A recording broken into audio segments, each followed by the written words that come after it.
કબજિયાત કેમ થાય તે બરાબર સમજી લો. પ્રેગ્નન્સીમાં તો કબજિયાતનું પ્રમાણ સમય જશે એમ વધશે, કારણ કે તમારામાં જે બાળકનો ગ્રોથ થાય છે ત્યાં બાળકને લોહી લઈ જતી ઓળ જે છે, જેને પ્લેસેન્ટા કહેવાય, તો એ પ્લેસેન્ટામાંથી પ્રોજેસ્ટેરોન હોર્મોન બને. એ આંતરડાની હલનચલન સ્લો કરી નાખે. આંતરડાની તમારે હલનચલન ધીમી પડે એટલા માટે કબજિયાત થાય. એટલે જેમ જેમ પ્રેગ્નન્સીના વીક્સ વધશે, મહિનાઓ વધશે, તેમ કબજિયાતની તકલીફ વધશે. એટલે તમારે શું ધ્યાન આપવાનું છે? એક તો પ્રવાહી વધારે પીવાનું. ઠંડી છે એટલે બંધ કરી દીધું કે તો એકદમ ઓછું કર્યું, એવું નહીં. 2 લીટર તો થવું જ જોઈએ પાણી તમારે દિવસમાં. એટલે તમે બોટલ રાખો 1 લીટરની ને તમારી અલગ જ રાખો, જેથી એમાં ખબર પડે જ કે આપણે કેટલું પીધું છે આજે. બીજું, ફાઈબર જવા જોઈએ. એટલે એકલા કેળા નહીં. એકલા કેળાથી તો બહુ બધી કેલરી મળશે, ને જેનું વેઇટ વધારે હોય એ લોકોને અમે કહીએ 1 કેળું ખાઓ, બહુ વધારે નહીં ખાઓ. એ ફાઈબર એમાંથી મળશે, પ્લસ સલાડ. કીધું જ છે રોજ સલાડ વધારે લેજો. ને થર્ડ થિંગ, પ્રીબાયોટિક. એ આપણને શામાંથી મળે? ખાટા દહીંમાંથી, મોળામાંથી નહીં. તે આંતરડાની ડિસ્ટર્બન્સ હોય ને તેને કરેક્ટ કરી દે. અત્યારે તમારા પેટમાં મેં ચેક કર્યું, કોઈ ઇન્ફેક્શન નથી.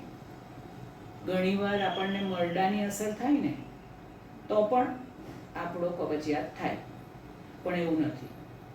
હવે સ્ટ્રેસ, ચિંતા, સ્ટ્રેસ, ડર, આપણે એમ કરીએ ને તો વિચાર કરશે કાં ઇફેક્ટ થાય. એટલે પણ સ્ટ્રેસ હોય, ચિંતા હોય, એનાથી બી થાય કબજિયાત. એટલે આપણે શોધવાનું છે આપણે શું શું કરી રહ્યા છે તે. હે ને?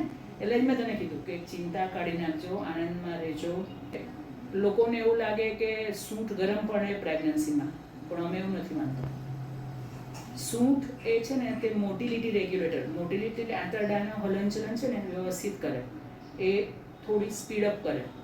એટલે અમે તો કહીએ હવે ઠંડીની સિઝન છે, તમે 1 નાની ચમચી ટીસ્પૂન સવારે ભૂખા પેટે સૂંઠ ખાઈ લો. એનાથી તમારું આંતરડાની હલનચલન એકદમ સરસ રહેશે. ઇસબગુલ પાવડર એ પણ નેચરલ જ આપું છું. એટલે 150 ml જેટલું દૂધ લેવાનું, બરાબર સમજો. આ રીતે ફોલો કરશો તો તમને ઇઝી રહેશે. એને પહેલાં હલકું ગરમ કરવાનું, બહુ ફૂલ નહીં, હલકું ગરમ કર્યું, ઠંડામાં નહીં કરીશ. પછી એમાં તને જોઈએ એ પ્રમાણે થોડીક ખાંડ નાખવાની, હલકી. બહુ વધારે પણ સ્વીટ આપણે નથી કરવાનું હા બેટા, નહીં તો એનાથી વજન વધશે એટલે સુગરથી. એટલે એ કરો.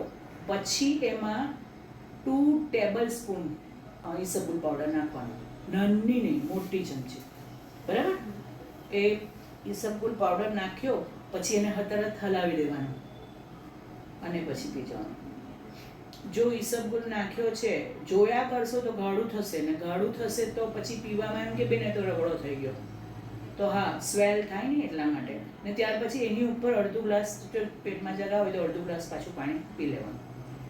આ બલ્ક ફોર્મિંગ છે, એટલે કબજિયાત નહીં થશે. બધું આ જે તમને સમજાવ્યું બધું નેચરલ મેથડ છે ને આ બધાથી સરસ થાય. અમુક લોકો લક્ઝેટિવ લે છે, લિક્વિડ પેરાફિન લે છે, બરાબર, ઓઇલ, કેસ્ટર ઓઇલ લે છે, એવું બધું મેં ના પાડીએ. કારણ કે એ બધું રેગ્યુલર, વન્સ ઇન ઓઇલ લે તો ચાલે, પણ એ બધું રેગ્યુલર લો તો એનાથી એ બધા ઓઇલી સબસ્ટન્સ છે, એટલે આપણા વિટામિનના એબ્સોર્પ્શન આંતરડામાંથી ઘટી જાય.